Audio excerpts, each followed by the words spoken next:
Hello hi नमस्कार मंडळी, माझ्या आजच्या एका नवीन व्लॉगवर मी तुमचं पुन्हा एक वेळा मनापासून स्वागत करते. तर नेहमीप्रमाणे आजची ही सकाळ छान झाली आहे, पण दिवस कसा जाईल हे मला माहिती नाही, कारण की आत्ता वाजले सकाळचे 10:30 आणि मला वैशूला घेऊन जायचं आहे OPDला.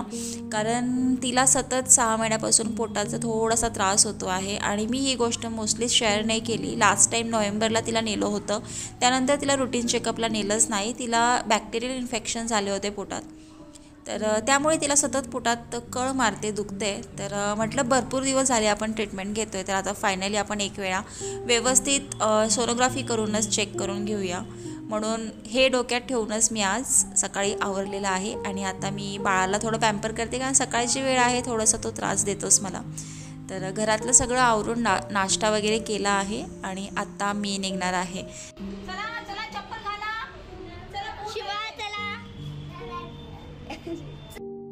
कुठे जायचं म्हणजे वेळ असा हातात घेऊन मला घराच्या बाहेर निघावं लागतं, कारण की घराला लॉक लावेपर्यंत किती वेळा हा माझ्या हातातनं सुटका घेतो आणि इकडं तिकडं पळतो, तुम्हाला सांगायचंच काय. तर गडबडीत वैष्णवीची फाईल खाली पडली, डॉक्युमेंट्स मागे पुढे इकडे तिकडे झाले, पण काही हरकत नाही आहे, तिकडे जाऊन ते ॲडजस्ट करतात व्यवस्थित.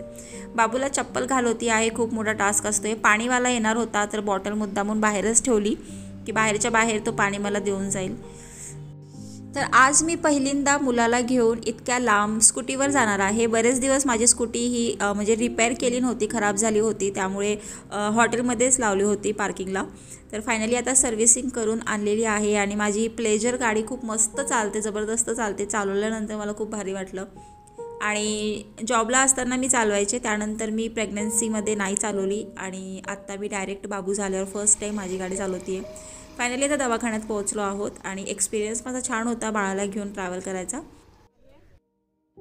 तर मंडळी, आता मी वैष्णवीला घेऊन आलेली आहे हॉस्पिटलला. तर तिच्या गेल्या काही महिन्यापासून पोटात दुखते. ट्रीटमेंट तिची चालू होती हॉस्पिटलमध्ये, पण आता थोडं तिला अजून पेन व्हायला लागलं, त्यामुळे आता आलो आहे. बघूया काय काय सांगता डॉक्टर. आज सोनोग्राफी करायला सांगितलेली आहे, तर लेट्स सी काय होतंय. आलो तर आहे हॉस्पिटलला आणि बघूया.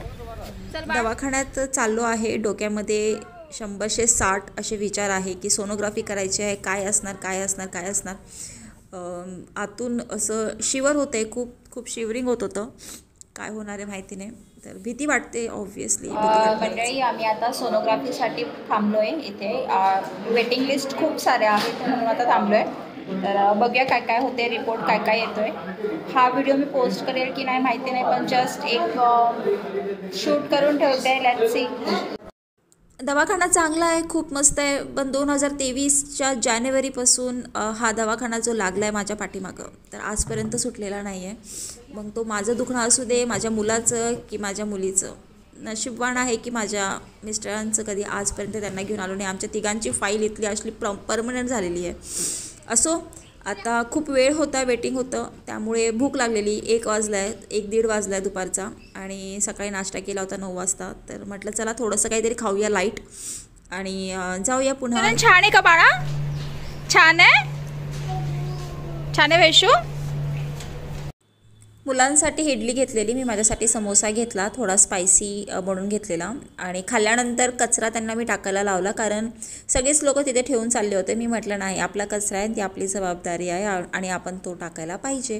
पाठीमागं त्या बिचाऱ्याला आपल्यामुळे त्रास नको म्हणून. त्यानंतर आता आम्ही आलो आहे फायनली नेक्स्ट नंबर. त्यांनी आमच्यावर दया घेऊन आम्हाला दिला आहे. ते म्हटले की तुमच्याकडे लहान बाळ आहे, तो फार दंगा करतो आहे, त्यापेक्षा तुम्ही जा. बाकीच्या पेशंटला त्यांनी समजून सांगितलं, बाकीच्यांनी पण फार छान आम्हाला समजून घेतलं. आतमध्ये आल्यानंतर काही वेळ डॉक्टर एकदम शांत होते. सोनोग्राफी करत असताना काहीच बोलले नाही, एकदम शांत होते. मी विचारलं त्यांना काही प्रॉब्लेम आहे का, तर त्यांनी म्हटले नाही, काय प्रॉब्लेम नाही आहे, असं काही तुम्ही काय काळजी करू नका.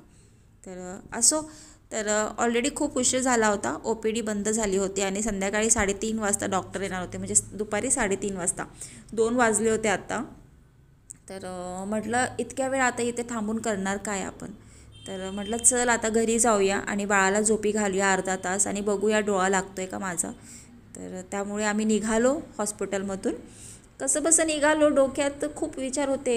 जोपर्यंत आता रिपोर्ट आपल्याला वाचता येतो आहे, पण जोपर्यंत डॉक्टर आपल्याला सांगत नाही, व्यवस्थित समजून सांगत नाही, तोपर्यंत भीती वाटतेच, स्वाभाविकच आहे. म्हणजे आईचं काळीच कसं असते, किती लेकरं असले काही असलं तरी शेवटी वाटतं. ही सवय चांगली आहे वाईट आहे कशी आहे मला माहीत नाही. मी ना आजकाल नाही, जवळपास 1-2 वर्ष झालं आहे, मी जेव्हापासून माझ्या पप्पांना बघितलं आहे ना ह्या त्रासामध्ये, म्हणजे जो काही त्रास त्यांना होतो आहे, ज्या काही गोष्टी त्यांना म्हणजे आता बघावं लागत आहे त्यांच्या आयुष्यात, तर मी ना खूप चांगलं शिकली आहे की इग्नोर करायला शिकली आहे मी खूप चांगल्या प्रकारे. मी माझ्या वडिलांना पण प्रचंड इग्नोर करते. तर मी जर माझ्या वडिलांना इग्नोर करू शकते तर मला वाटते मी जगात कुणाला पण करू शकते. त्यांचा त्रास मला बघणं होत नाही, त्याच पद्धतीने मी थोडंसं वैष्णवीच्या त्रासाला पण थोडं इग्नोरच केलं आणि त्याचं मला प्रचंड वाईट वाटतंय, म्हणजे खूप वाईट वाटतंय की मी काय केलं हे. सर्वात जास्त भीती काय वाटते दवाखान्यात जायची? जास्त मला इंजेक्शनची वाटते, पण काही प्रॉब्लेम नाही. मी सेम तुझ्यासारखी, तू कशी घाबरत नाही तशी मी घाबरत नाही. काही टेन्शन घ्यायची नाही गरज आहे. नक्की? स्ट्रॉंग आहेस ना तू? येस. Good girl. शुभाला झोपी घातला आता. डॉक्टर काय सांगतील ते ऐकायचं. हा, ते जे खायला म्हणतील तेच खायचं. दवाखान्यातले कपडे म्हटलं नकोच तेच करायला, आणि थोडे केसविस व्यवस्थित करून घेतले. त्यानंतर डोक्यात विचारच चालू होता की आपण तिच्या दुखण्याकडे दुर्लक्ष केलं का, आपण तिला प्रायोरिटी नाही दिली. गिल्ट फील होत होतं, प्रचंड गिल्टी वाटत होतं की खरंच आपण आपल्या मुलीला दुर्लक्ष केलं. आणि मी तर सगळंच तिच्या आवडीचं करायचे, सगळ्या गोष्टी तिला आवडेल तेच खायला बनवणार. तिला प्रायोरिटी फक्त एवढंच झालं की दुर्लक्ष झालं तिच्याकडे. होतं असं मला वाटते की लहान बाळ आलं की आपलं पूर्ण लक्ष लहान बाळाकडे खेचावून जातो आणि मोठ्या मुलाला त्याचा त्रास पण होतो. बरेचदा ती मला म्हटली की आई शिवचरण झाल्यापासून तू मला जीव नाही लावत, पण तसं नाही आहे ॲक्च्युली. प्रेम तर दोन्हीकडे सेमच असतं मला असं वाटतं, म्हणजे आहेच असतं असं वाटते वगैरे नाही काय. तर डोळ्यातनं पाणी असं आवरत नव्हतं, गिल्टी फील होत होतं. स्वतःला असं वाटत होतं की आपण खूप मोठी चुकी केलेली आहे. आपण म्हणजे तिला विचारायला पाहिजे होतं. ज्यावेळेस ती म्हणते की आई पोटात दुखते तर हसून बोलायची ती. मला वाटायचं की असंच चेष्टामस्करी करते की काय कुणाच ठाऊक. पण सॉरी म्हटले मी, आणि काल रात्री मी ठरवलं की काहीही होऊ दे, बाबांना वेळ नाही आहे, काही प्रॉब्लेम नाही आहे, मी तुला घेऊन जाईल. आणि फायनली मी ती स्टेप घेतली आणि आज तिला दवाखान्यात घेऊन गेलेले. सो नेगेटिव्ह मला वाटत नव्हतं की मी हा व्हिडिओ शूट करेल, पण ठीक आहे. आता व्लॉग करतो आहे, प्रत्येक वेळा आपण चांगलंच कसं दाखवणार, घरात काय चाललं आहे ते पण तुम्हाला दाखवणं तेवढंच मला वाटते की तुम्ही माझी फॅमिली आहात, त्यामुळे मी शेअर करते. तर आता शुभाला मध्येच, म्हणजे आता वाजले आहेत बघा बरोबर 4 वाजले, 3:30ला डॉक्टर येणार होते आणि शुभाला मध्येच उठवते आहे. तो 5 वाजता उठतो आहे, पण मुद्दामून त्याला आत्ता उठवतो आहे आम्ही. आणि आत्ता जायचं आहे दवाखान्यामध्ये, बघूया काय होते पुढे, डॉक्टर काय सांगतात मी तुम्हाला नक्कीच सांगेल. चल चल चल चल.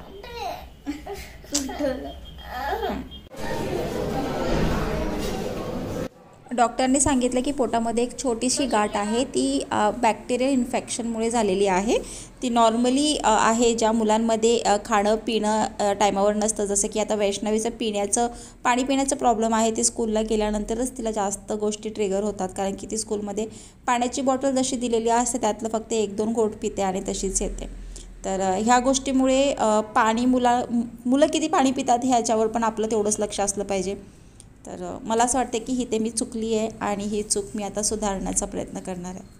हॉस्पिटलच्या बाहेर आल्यानंतर मी लगेच सचिनला कॉल केला आणि सगळ्या गोष्टी सांगितल्या. हॉटेलमध्ये ऑडिट असल्यामुळे त्याला पुढचे 3 दिवस बिलकुल वेळ नाही आहे, घरी पण तो वेळ देत नाही अजिबात. पण अंडरस्टँडिंग आहे आमच्यात तेवढी, म्हणून आम्ही एकमेकांना कधीच त्रास देत नाही या गोष्टीमध्ये.